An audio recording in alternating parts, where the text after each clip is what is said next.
నమస్తే, welcome to hit TV. నేను మీ శ్వేత గంగాధర్. ఈ రోజు అయితే చాలా విషయాలు మాట్లాడుకుందాం. ప్రస్తుతం మనతో పాటు ఉన్నారు ప్రముఖ సోషల్ యాక్టివిస్ట్ మరియు పబ్లిక్ స్పీకర్ రజనీ రామ గారు ఉన్నారు. ఒకసారి వారి మాటలు తెలుసుకుందాం. మేడం నమస్తే. నమస్తే అమ్మా. ఎలా ఉన్నారు? ఫైన్ అమ్మా, నువ్వు ఎలా ఉన్నావు? బాగున్నాను మేడం. మేడం చెప్పండి, మనం ఇప్పుడు ఒక పెంపుడు జంతువులను పెంచుకోవడానికి చాలా ఇష్టపడుతుంటారు. సో అలాంటి పెంపుడు కుక్క కావచ్చు, లేకపోతే పిల్లుల్ని కావచ్చు, ఇదే సిచ్యువేషన్కి సంబంధించి ఒక కుక్కని పెంచుకున్న నేపథ్యంలో ఆ కుక్క నాకడం వల్ల ఒక మహిళకి అవయాలు అనేది తీసేయడం, అంటే బాడీ పార్ట్స్ అనేవి తీసేయడం జరిగింది. అసలు ఎలా చూడొచ్చు మనం ఆ కేసుని? ఇప్పుడు చాలా మంది జంతు ప్రేమికులు అంటారు, లేకపోతే జాలి చూపించమంటారు, అవి బయట తిరుగుతుంటే తెచ్చుకొని ఇంట్లో పెంచుకోమని అంటారు. అంటే మాటలు చెప్పుకోవడానికి చాలా బాగుంటాయి. ఇప్పుడు పక్షులైనా జంతువులైనా అవి పక్షులు గాలిలో చెట్లలో అలా తిరుగుతూ ఉంటాయి, గింజలు ఏరుకొని తింటూ మళ్ళీ వాటి గూట్లోకి వెళ్తాయి. సహజమైనటువంటి జీవనం. ఇప్పుడు జంతువులు ఉన్నాయి, కుక్కలు కానీ పిల్లులు కానీ. ఒకప్పుడైతే పందులు వీధుల్లో తిరిగేవి బాగా విపరీతంగా, డ్రైనేజ్ సిస్టమ్ సరిగ్గా లేనప్పుడు. ఇప్పుడు అంతా అండర్ గ్రౌండ్ అయిపోయింది కాబట్టి డ్రైనేజ్ సిస్టమ్, పందులు తగ్గాయి. బట్ కొన్ని కొన్ని పల్లె ప్రాంతాల్లో కానీ ఊరవతల కానీ పందుల్ని మనం చూస్తూనే ఉన్నాం. అయితే ఇంకా ఆవులని, బర్రెలని, రకరకాల నెమళ్ళు, ఇలా అన్ని ప్రకృతిలో కలిసి తిరుగుతూ ఉండేవి. అవి అప్పట్లో మనుషుల్లాగానే అవి కూడా మంచిగా ఉండేవి. ఇప్పుడు అన్నీ మారిపోయినాయి కదా, సొసైటీలో పరిస్థితులు మారిపోయినాయి, మనుషులు మారిపోయారు, మనుషుల ఆలోచనలు మారిపోయాయి, మరి వాళ్ళు తినే తిండ్లు మారిపోయాయి. అదే తిండి ఆ జంతువులు వస్తే వేస్తూ ఉంటారు, అవి కూడా మారిపోయినాయి. అంతే కదా, మనం అనుకుంటాం సరదాగా ఉంటుంది, కానీ గ్యారంటీగా వాటికి ఎఫెక్ట్ అనేది ఉంటుంది. జంతువులు సహజంగా అవి ఇవి ఏరుకొని తింటూ బ్రతికే జీవులు అవి ప్రకృతిలో. మనం అవి తిరుగుతున్నాయి కదా అని చెప్పి మనం అవి వెయ్యడము. పాత రోజుల్లో కుక్కని మాత్రం చెప్పేవారు, పాపం కుక్కకి కాస్త అన్నమో రొట్టో వేస్తాము అన్నట్టు. అన్ని జంతువులకి అలాగే పిల్లుల్ని పెంచుకోవడం ఏంటి, మరి కుందేళ్ళు పెంచుతున్నాము, నెమళ్ళని పెంచుతున్నాము, కొంతమంది ముంగీసని పెంచుతారు. ఏంటో రకరకాల జంతువుల్ని పెంచి అంతా కూడా అన్యాచురల్గా చేసేసారు జీవనాన్ని. ఇప్పుడు అదేమైంది, ఆ కుక్కలకు కూడా మనుషుల్లాగానే కోపావేశాలు, లేకపోతే అతి ప్రేమలు, ఇలా రకరకాలుగా అవి కూడా విచిత్రంగా ప్రవర్తిస్తున్నాయి. ముఖ్యంగా కుక్కల్ని ఇంట్లో పెంచుకోవడం అంటే ఊర కుక్కల్ని కూడా పెంచుకుంటున్నారు, రోడ్డు మీద తిరిగే వాటిని. ఇంకా ఒక బ్రీడ్ కుక్కల్ని కూడా పెంచుకుంటున్నారు, ఆల్సేషన్ అని, లాబ్రడార్ అని, లేకపోతే పమ్మేరి అని, రకరకాలు ఇంతంత కూడా ఉంటున్నాయి. కుక్కలు చూస్తే భయం వేస్తుంది. ఒకటి కాదు, 2, 3 కుక్కల్ని చైన్స్ వేసి ఇట్లా పట్టుకుని దానికోసం ఒక 2 మనుషులు కేర్ టేకర్స్ని అపాయింట్ చేసుకుని, అంటే అది వాళ్ళు పెద్ద పెద్ద వాళ్ళు అనుకో, వాళ్ళు ఉన్న ఏరియాస్లో పెంచుకుంటే బాగుంటుంది. కానీ కాలనీస్లో కూడా ఏమవుతుందంటే ఈ మధ్య పెద్ద పెద్ద వాళ్ళు వచ్చి విలాస్ అవన్నీ కొనుక్కోవడము, వాళ్ళు ఈ రకంగా మెయింటైన్ చేయటము. అక్కడ ఉండేదంతా సామాన్య ప్రజలు ఉంటారు, అపార్ట్మెంట్స్ కొనుక్కుని ఉండేవాళ్ళు. ఇలాంటి వాళ్ళు అక్కడికి వచ్చి ఉండటం వల్ల 4 కుక్కల్ని 3 కుక్కల్ని మనుషుల్ని పెట్టి పెంచుతుంటే అవి సింహాల్లాగా ఉంటుంటే పక్కన చెల్లడానికి భయం వేస్తుంది. మొన్న రీసెంట్గా మనం ఏదో ఒక స్టేట్లో చూసాము, ఎదురింట్లో పెంచుకునే ఒక పెట్ డాగ్, పెద్దది ఎంత ఉంది, ఈ ఇంట్లో ఆవిడ వాకింగ్ చేసి వస్తుంటే గబుక్కుని అటాక్ చేసి ఆవిడని కరిచి గందరగోళం చేసింది. అంటే బ్రీడ్ కుక్కలైనా సరే వాటికి కూడా మరి ఏం జరుగుతుందో తెలియటం లేదు, అవి కూడా అటాక్ చేసే పరిస్థితులు వస్తున్నాయి అన్నమాట. ఇంకా ఊర కుక్కల సంగతి మనం చెప్పనే అక్కర్లేదు, అవి గుంపులు గుంపులుగా తయారవుతున్నాయి. పెద్దవాళ్ళు వెళ్ళాలన్న, స్కూటర్ మీద వెళ్ళాలన్న భయం వేస్తుంది కదా. ఒక అమ్మాయిని కాలు పట్టి లాగేసింది కుక్క, గందరగోళం చేసింది, ఎంత తప్పిస్తున్నా మళ్ళీ వచ్చి కరుస్తుంది. మరి అలాంటి పరిస్థితులు ఉన్నప్పుడు కుక్కల్ని పెంచవచ్చా అనేది ఇప్పుడు ప్రశ్న.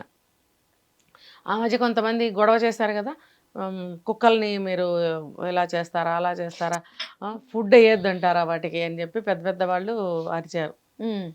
కానీ పెద్ద పెద్ద వాళ్ళు అరుస్తారమ్మా, వాళ్ళు ఎక్కడో లోపల ఉంటారు కాబట్టి. రోడ్డు మీద సామాన్య ప్రజలు తెల్లారులేస్తే కోటాను కోట్లు తిరుగుతూ ఉంటారు, వాళ్ళకి రక్షణ ఏది కదా. మనకి సుప్రీంకోర్టు తీర్పు ఏమిచ్చిందంటే వాటికి ఫుడ్ పెట్టకండి అని.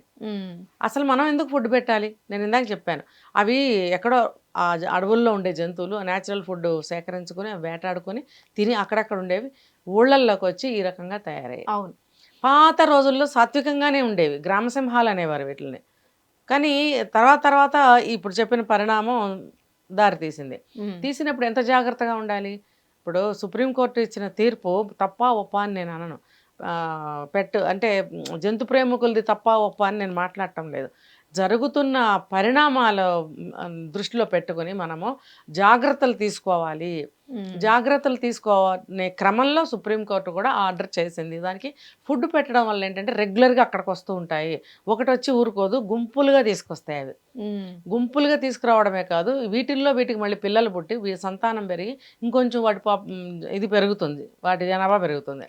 పెరిగినప్పుడు అక్కడ అక్కడ ప్రమాదం అనేది ఎలా పొంచి ఉంది అనేది అది గుర్తించాల్సిన విషయం అది. అందుకని ఫుడ్ పెట్టి వాటిని ఎంకరేజ్ చేయకండి అన్నారు. ఇప్పుడు చూడండి, ప్రతి ఇంట్లో ఇప్పుడు ఈ మధ్య మనకు నార్త్ ఇండియన్స్ ఎక్కువైపోయారు. దానివల్ల ఇంతంత రొట్టెలు తీసుకొచ్చి వాటికి పెడుతూ ఉంటారు. అవి తిన్నంత తిని వెళ్ళిపోతుంటాయి. అవి అక్కడ ఈగలు ముసలడము, ఎండకి ఎండడము, ఆ ఫుడ్ అలాగా. అంటే ఎందుకు అందరూ ఫుడ్ ఎక్కువ తయారు చేసుకోవడం ఎందుకు, వాటికి పెట్టడం ఎందుకు, లేదా వాటి కోసమే తయారు చేయడము, ఇదంతా ఎటు దారి తీస్తుందంటే మానవ ప్రాణహానికి దారి తీస్తుంది. అంటే మేడం వీటినే కొంచెం కాపాడండి, ఫుడ్ పెట్టండి అని చాలా వరకు ప్రెస్ మీట్లు పెడుతున్నారు కదా. పెడుతున్నారు, కానీ వాటి వల్ల వస్తున్న ప్రమాదాలు కూడా గమనించాల్సిన అవసరం ఎంతైనా ఉంది. ఇప్పుడు ఈవిడ మంజిత్ సంఘ అని ఈవిడ ఏ కంట్రీకి, బ్రిటన్కి చెందిన ఆవిడ. ఈవిడ పెంపుడు కుక్కను పెంచుకుంటుంటే ఏం చేస్తారంటే, అసలు మనకి దరిద్రపు సాంప్రదాయాలన్నీ బయట నుంచే వచ్చాయి. కుక్కల్ని ఒకానొకప్పుడు బాగా బాగా బాగా వెనక్కి వెళ్తే వీధి కుక్కలు తప్పితే ఇంట్లో పెంపుడు కుక్కలు ఉండేవి కాదు. తర్వాత మనకి బ్రిటిష్ కాలంలో వాళ్ళు కుక్కల్ని పెంచడం అంతా మనకి నేర్పించారు కదా. అన్నీ నేర్పించింది వాళ్ళే, దరిద్రాలన్నీ వాళ్ళే నేర్పించారు. కాబట్టి అరిష్టాలు, దరిద్రాలు, నీచాలు, భ్రష్టు పట్టడాలన్నీ కూడా మనకు అక్కడి నుంచే స్టార్ట్ అయ్యాయి అన్నమాట. కుక్కలను చూసి తర్వాత వాళ్ళు వెళ్ళిపోయినా కూడా వాళ్ళ సాంప్రదాయాలు మనం చక్కగా తూచా తప్పకుండా పాటిస్తున్నాం అన్నమాట. సరే, ఇంకా వాళ్ళ కంట్రీస్లో వాళ్ళకి అది అలవాటే అనుకో. ఏ కంట్రీ అయినా సరే ప్రమాదమే, జంతువే. ఇప్పుడు ఈవిడికి జరిగింది కూడా అదే. పెంపుడు కుక్కని రోజు పక్కలో కూర్చోబెట్టుకోవడం, ఒళ్ళో కూర్చోబెట్టుకోవడం, అది అలా చేయటం వల్ల వాటికి ప్రేమ పెరుగుతుంది, ఎఫెక్షన్ పెరుగుతుంది. పిల్లల్ని కూడా మనం ఎంత దగ్గర చేరదీస్తే మనం వదిలి వెళ్ళరు. జంతువైనా అది ఒక జీవే కాబట్టి దానికి ఉంటాయి కొన్ని భావాలు. అది నాకడం ద్వారా ప్రేమను చూపిస్తాయి. అది ఎంత నాకుతుంటే వీళ్ళు అంత మురిసిపోతారు. అబ్బో నేనంటే ఎంత ప్రేమో. పులుల్ని పెంచుతున్నారమ్మా, కొండ చిలువల్ని పెంచుతున్నారు, తర్వాత రకరకాల పెద్ద పెద్ద జంతువుల్ని పెంచుతున్నారు. గుర్రాలంటే అది వేరనుకో, రాజుల కాలం నుంచి యుద్ధాలకి వాటికి కావాలి కాబట్టి పెంచుతారు. కానీ ఇలా నాకించుకోవడాలు, దాన్ని ముద్దులు పెట్టుకోవడాలు. పులిని పెంచుతుంది ఒక ఆవిడ, ముద్దు పెట్టుకుంటుంది దాన్ని. అది క్రూర జంతువు. అది ఎంత నువ్వు ప్రేమించినా, అది నిన్ను ఎంత ప్రేమించినా కూడా అది జంతు లక్షణం చూపిస్తుంది ఎప్పుడొకప్పుడు కదా. వాళ్ళు ఏదో కరెంటు చూపించి చేతిలో స్టిక్కులు పట్టుకుని దానికి సంబంధించిన కోడ్ లాంగ్వేజ్ ఏదో మాట్లాడుతూ వాటిని అదుపు చేస్తూ ఉన్నప్పటికీ కూడా అది గనక తలపెట్టిందంటే మనం ఎక్కడ నిలబడలేం మనం. అలాగే ఏ జంతువైనా సరే, ఇప్పుడు ఈ కుక్క కూడా ఏం చేసింది, అతి ప్రేమ పెరిగిపోయింది వీళ్ళిద్దరి మధ్యన. పెరిగిపోవడం వల్ల ఇప్పుడు ఆఫీస్కి వెళ్ళి రావడం, 50 సంవత్సరాల పైనే ఉన్న వయసు ఆవిడ, 52 ఇయర్స్ ఏజ్. ఆవిడ ఆ రోజు ఆఫీస్ నుంచి వచ్చి ఇలా ప్రేమగా చూడడము, దానికి ఫుడ్ పెట్టడము, దాంతో మాట్లాడటం, ఇవన్నీ చేయడం వల్ల అది కూడా బాగా నాకి కొన్ని సంవత్సరాలకి ఏమవుతుంది, ఇది జరిగింది ఇవాళ. ఏంటి, ఎలా జరిగిందంటే, ఒకరోజు ఆవిడ ఆఫీస్ నుంచి వచ్చింది, సిక్ అయిపోయింది ఆవిడ. ఆ రోజు ఎందుకు ఫీవర్ లాగా వచ్చేది, బాగానే ఉంది, తగ్గుతుందిలే అనుకుంది.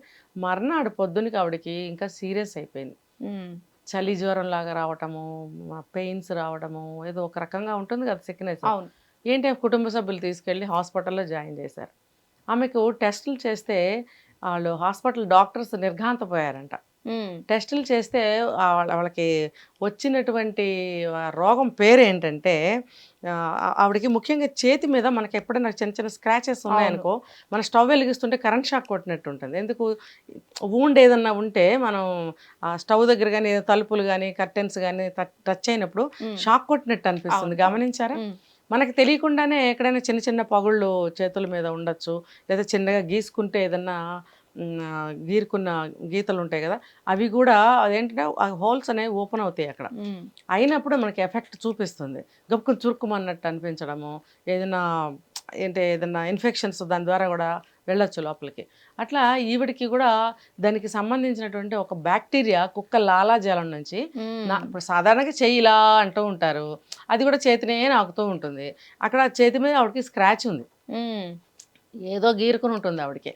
ఇది దానికేం తెలుసు అక్కడ గీత ఉంది నేను అక్కడ నాకూడదని చెప్పి అవును. అది రోజువారీ అలవాటుగా నాకుతూ ఉండేటప్పటికి ఆ రంధ్రాల్లో నుంచి ఆ బ్యాక్టీరియా ఆ కుక్క యొక్క లాలాజలం శరీరంలోకి వెళ్ళిపోయింది. ఉమ్, వెళ్ళిపోయి ఆవిడకి మొత్తం బ్యాక్టీరియా అంతా వ్యాపించింది. ఉమ్, వ్యాపించి డాక్టర్స్ టెస్టులు చేసి ఆశ్చర్యపోయారంట, కుక్క నాకడం వల్ల ఈవిడికి ఇటువంటి బ్యాక్టీరియా సోకింది అని చెప్పి. ఉమ్, అది ట్రీట్మెంట్ ఇస్తున్నారు, కానీ చాలా ఫాస్ట్గా 24 గంటల్లో ఆవిడకి బాడీ అంతా వ్యాపించి గ్యాంగ్రీన్ లాగా వచ్చేసిందంట.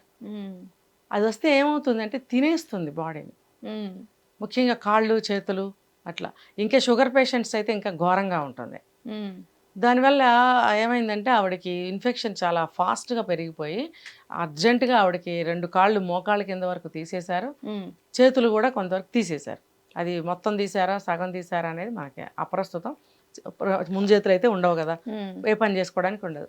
తర్వాత ఆవిడకి లోపల ఇంటర్నల్ ఆర్గాన్స్ కూడా దెబ్బతింటున్నాయి. ఉమ్, మనము ప్లీహము అని అంటాము, అదొక గ్రంథి పేరు, దాన్ని కూడా తొలగించారు. అంటే అది మనకి ఏమంటారంటే గాల్ బ్లాడర్ అని అంటుంటాం మనం. అది కనుక అది ఉంటేనే మనకి డైజెషన్ అనేది సక్రమంగా జరుగుతూ ఉంటుంది. ఉమ్, తిన్నది ఏదైనా అరగడం కానీ ఏదైనా అది తీసేస్తే ఆహారం మన డైరెక్ట్గా ఎఫెక్ట్ చూపిస్తుంది అనమాట. దానికి మెడికల్ టర్మ్స్ అనేకం ఉన్నాయి.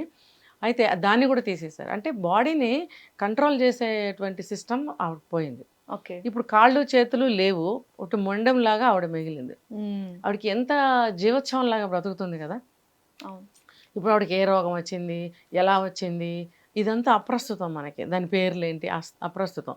అసలు కుక్కల్ని పెంచడం వల్ల ఎటువంటి ప్రమాదాలు దాగి ఉన్నాయని మనం కనిపెట్టాలి, ఉమ్. గమనించాలి. అంటే ఈ కేసుని బేస్ చేసుకొని చెప్పండి, అసలు పెంచుకోవాలా కుక్కల్ని వద్దా? అసలు నేను ఎప్పుడు కుక్కల్ని పెంచండి అని చెప్పను. ఉమ్, ఇప్పుడు ముందే చెప్పా ఏంటి, ఇప్పుడు పెంపుడు కుక్కలు అది దాన్ని ఏమంటారు ఉమ్, బ్రీడ్ కుక్కల్ని పెంచొద్దు. ఉమ్, రోడ్డు మీద తిరిగే ఈ ఊర కుక్కలు ఉంటాయి కదా, ఉమ్, వాటిని ఇంటి కుక్కల చొప్పున దత్తత తీసుకొని పెంచుకోండి అని చెప్పి ఒక సలహా వచ్చింది. ఉమ్, దాన్ని నేను ఖండించను, ఎంకరేజ్ చేయను, ఎవరిష్టం వాళ్ళది.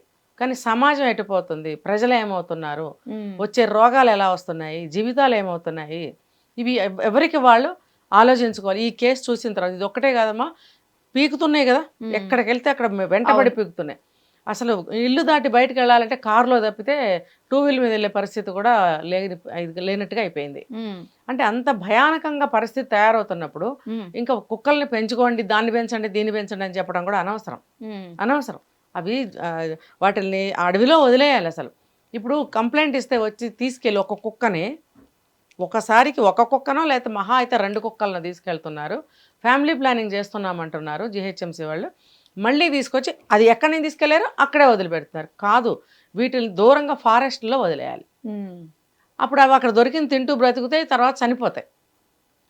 ఒకవేళ కొన్నిటికి పిల్లలు పుడితే అక్కడక్కడే పెరుగుతూ ఉంటాయి. అవి సమాజం ఊళ్ళోకి వచ్చేసి పడిపోతే, ఇళ్ల మీద పడిపోతే ప్రజా నష్టం కదా, అవును. అనేకమైనటువంటి రోగాలు వస్తాయి కదా. ఇప్పుడు చిన్న చిన్న పమేరియన్ డాగ్స్ కూడా ర్యాబీస్ ఇంజెక్షన్స్ వాటికి వేయాలి, లేకపోతే ఎంత ప్రమాదం. కరిస్తే గనక మనుషులకు కూడా అదే వ్యాధి వస్తుంది. నిన్న మొన్న ఇంకో కేసు కూడా మనం చూసాం. ఆ అబ్బాయికి కుక్క కరవటం వల్ల తల్లిదండ్రులు కంప్లీట్ వైద్యం చేయించలేకపోవటం వల్ల ఆ అబ్బాయి కుక్కలా కరవటం కూడా స్టార్ట్ చేసేసాడు. ఉమ్, వైద్యం ఎలాగోలా చేయిస్తే మరి ఏమైనా తగ్గేదేమో, మొత్తం కంప్లీట్గా చేయించలేదు. ఈ లోపల ముదిరిపోయింది, కుక్కలాగా అరవటం మొదలు పెడితే ఆ అబ్బాయిని తీసుకెళ్ళి హాస్పిటల్లో పెట్టి అక్కడ వాళ్ళు మాత్రం ఏం చేస్తారు, ఎటువంటి వైద్యం ఇవ్వగలరు ముదిరిపోయిన తర్వాత. ఇవన్నీ చూస్తుంటే ఎవరికి వాళ్ళు ఎంత జాగ్రత్తగా ఉండాలి, ఏ రకమైనటువంటి కుక్కనైనా సరే పెంచాలా అని క్వశ్చన్ వేసుకోవాలి. ఉమ్, నువ్వు నేను పెంచండి మానండి అని మనం చెప్పడానికి ఏముంది ఇక్కడ, చెప్తాం. ఒకవేళ మనం అంటాం ప్రమాదంగా ఉంది వద్దమ్మా అంటాం, మానతారా? మానరు. మొన్న ఎవరో ఒక ఆవిడ చెప్తుంది, నేను మైదాపిండి వాడతానండి, వాడద్దని చెప్పకండి, ఎందుకంటే అలవాటు పడిపోయాం, ఆ పిండి లేనిదే వంట చేయలేం. ఎలా మనుషులు మారతారా? ప్రమాదం ఎవరికన్నా వస్తే అప్పుడు ఏడుస్తూ ఉంటాం మనము, ఇంకా ప్రమాదానికి గురైన వాళ్ళు ఏడవటము, ఇంకా అక్కడితో వాళ్ళకి అది సరిపోతుంది. కరవనోళ్ళు మిగతా వాళ్ళు కాస్త సేవ్ అయినట్టు లెక్క. అంటే అలా అనుకుందామా మనం? పోయిన వాళ్ళు పోతారు, ఉండేవాళ్ళు ఉంటారని అనుకుంటామేనా మనం సమాజాన్ని ముందుకు తీసుకెళ్ళటం? అభివృద్ధి అంటే అదేనా? కుక్కల్ని జాగ్రత్తగా ఫ్యామిలీ ప్లానింగ్ ఆపరేషన్ చేశాక అడవుల్లో దూరంగా వదిలేయండి. అడవులు మనకి ఎంత తక్కువ లేవు, అవి సంతాన వృద్ధి అయితే అవుతాయి, లేకపోతే ఆపరేషన్ చేశారు కాబట్టి పుట్టకపోతే అవి ఎంతకాలం జీవిస్తాయో అంతకాలం జీవించి అంతరిస్తాయి. అవునా? మరీ అంతరించిపోయే పరిస్థితి అయితే రాదు. కుక్కల జాతి అంత తేలిగ్గా అంతరించిపోదు, అవి ఉంటూనే ఉంటాయి. కాకులు ఏం నష్టం చేసినాయి? చెట్లు కొట్టేశాం, కాకులు అంతరించిపోయినాయి. కాకులు పక్షుల ద్వారా వృక్షాలు పెరుగుతాయి తెలుసా, ఇక్కడ ఫలాలు తింటాయి. వేరే ఎక్కడికో ఆస్ట్రేలియా వెళ్ళొచ్చు, ఇంకో చోటకి వెళ్ళొచ్చు, అక్కడ అవి రెట్టలు వేయడం వల్ల అక్కడ కొన్ని విత్తనాల ద్వారా కొన్ని మొక్కలు మొలిచే అవకాశాలు ఉంటాయి. మంచి వేప తీసుకో, వేపే తీసుకో, కాకులు వేప పళ్ళు బాగా తింటాయి. అవి ఆ గింజల్ని ఎక్కడో అవి రెట్టలు వేస్తాయి. వేప చెట్టు మొలిస్తే మంచిదే కదా, మరి వేప చెట్లు కొట్టేస్తున్నాంగా మనం. ఏ పండైనా సరే తింటే అవి రెట్టల ద్వారా అక్కడ విత్తనాలు వెళ్తాయి, కానీ చెట్లు ఉంచట్లేదుగా. కాకుల ద్వారా మన వృక్ష సముదాయాన్ని పెంచుకోవచ్చు. మనం పక్షుల్ని పెంచట్లేదు, ఒక కాకే కాదు ఏదైనా తీసుకుంటే పక్షుల్ని మనం అంతరించిపోయేలాగా మనం చేసాం. అవి ఆకాశంలో తిరిగి మనకేం నష్టం చేసినాయి? చెట్లు కొట్టేయడం వల్ల అవి కూడా అంతరించిపోయాయి. మరి భూమి మీద తిరిగి మనుషులకు ప్రాణ నష్టం చేస్తున్నాయి కదా ఇవి. మరి వీటికి ఎటువంటి చర్యలు తీసుకోవాలి? ఒకటే కుక్కలు నువ్వు ఎంత చేసినా ఏం చేసినా తిరుగుతూనే ఉంటాయి, వాటికి కూడా ఫ్యామిలీ ప్లానింగ్ చేస్తే పర్వాలేదు. అదే కానీ వందల కొద్ది గుంపులు ఉంటే మనుషులు బ్రతకాలా వద్దా అనేది ఆలోచించుకో. హిట్ టీవీ యాప్, ఇందులో short news, live news, entertainment shows, movies, digital magazines తో పాటు మీ జిల్లా వార్తలను కూడా ఫ్రీగా చూడొచ్చు. ఇంకెందుకు ఆలస్యం, వెంటనే హిట్ టీవీ యాప్ ని డౌన్లోడ్ చేసుకుని ఫ్రీగా ఎంటర్టైన్మెంట్ పొందండి. Hit TV app, hit TV app, please download hit TV app. Hit TV యాప్ని ఫ్రీగా డౌన్లోడ్ చేసుకొని ఎంజాయ్ చేయండి. మీకు నచ్చిన ఎంటర్టైన్మెంట్ కోసం హిట్ టీవీ యాప్ ని ఫ్రీగా డౌన్లోడ్ చేసుకుని ఎంజాయ్ చేయండి. హిట్ టీవీ యాప్ని డౌన్లోడ్ చేసుకుని ఆస్వాదించండి, ఆశీర్వదించండి. ఇంతమంది సెలబ్రిటీలు హిట్ టీవీ యాప్ ని డౌన్లోడ్ చేసుకోండి అని చెప్తున్నారంటే ఎంత మంచి యాప్ ఆలోచించండి. అమెరికా అమెరికా అమెరికా అమెరికాలో చదవాలనుకునే వాళ్ళకి విశ్వసనీయమైన పేరు మన శౌర్య కన్సల్టెన్సీ.